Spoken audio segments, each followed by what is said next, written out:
Hispanic Chamber of Commerce of Queens has a new president. Alfonso Quiros just took over the head of that organization just a couple of weeks ago. He's hoping to do a lot more to help Hispanic-owned businesses in Queens to continue to thrive. He joins us now with more on his agenda and some other things he hopes to accomplish. Welcome. Congratulations on this new role. Thank you for having me. A lot needs to be done. First of all, you've really been involved in the community for quite a while as a community activist at the community board level. Why this job now to continue that? What is this?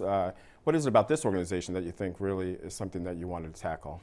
Well, I have worked in the community for years, and this was really something that I felt like I could do something really good at. I have just been elected the president of the Hispanic Chamber of Commerce of Queens, and there's a number of issues that we really want to start to work on. One is really advocate for small and large Hispanic-owned businesses throughout the borough. We want to expand our membership, and we really want to strengthen our partnership with local, citywide, and statewide elected officials.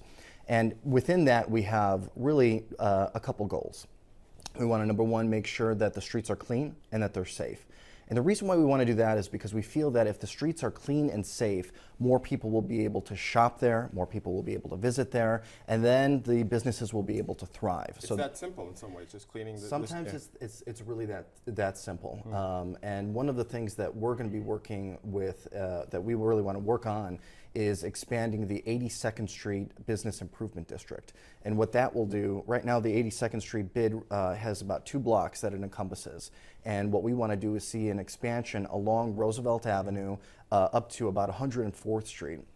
And the reason why we want to do that is because we feel that this will really be an incentive to not only help some of these side streets, but really help the entire business district to improve and to really thrive.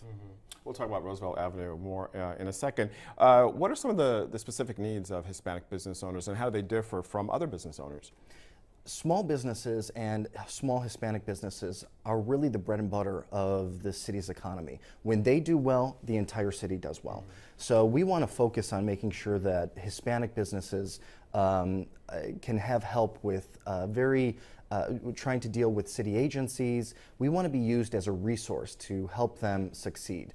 One good example is that one merchant came to me and he was having problems with customers arriving to he was an accountant, he was having problems with customers parking on the street because there were no parking meters. So we worked with some of the city agencies and local elected officials to get parking meters in front of their businesses. And it's something as simple as that.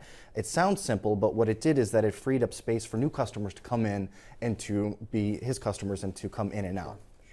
I think under the previous administration under Bloomberg, a lot of business owners, small and some large ones too, complained that the city was really hampering them with too many regulations and fines. Do you think that'll change now, or what can you do to change that now with the new mayor at City Hall?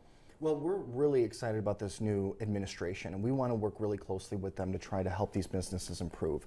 And one of the things that we want to do is really advocate for them and to try to work with the administration to explain some of the things some of the challenges that these local businesses are having. And one of them is being fined these exorbitant fines for something that could be rather, silly almost in many cases. So we want to make sure that the businesses are following the rules, that they're following the laws, that they're doing what they're supposed to be doing, but also that they're not being fined exorbitant amounts. Because something like a $1,000 fine for something silly can really hurt a small business. Yeah, that's a lot of money for a small business owner. Talk more about Roosevelt Avenue. So much has been said and so much has been sort of talked about trying to get that this arterial, this corridor through Queens cleaned up. A lot of people call it it's basically the old Times Square in Queens. Do you think finally something will be done? There's talks about reducing crime and prostitution and drugs there. So what needs to be done there finally to get rid of the problems there? You know, I have heard that saying before, and it is something that I think that we have to tackle. It is going to be a big challenge, but it's something that I think can be done, and I think it could be done in the next couple of years. And certainly we're going to be working with the police precincts, the local elected officials, to really address some of these larger problems like prostitution and gang-related activities. So more community outreach maybe from your More community outreach, making sure that we're talking with the police departments, making sure that they understand what some of our businesses what some of the businesses there are dealing with. But to say that, I can tell you that I have walked along Roosevelt Avenue very late at night. I have never felt unsafe there. I've always felt very comfortable. But it is something that we have to work on and that we're going to try to tackle. So you think it's more of a perception problem, image problem, or? No, I don't think it's an image problem. I mean, there's There are definitely some issues, problems yeah. there. One of the things, the reason I spoke earlier about expanding the business improvement district is because there really needs to be, we have to work on cleaning the streets and making sure that people feel safe.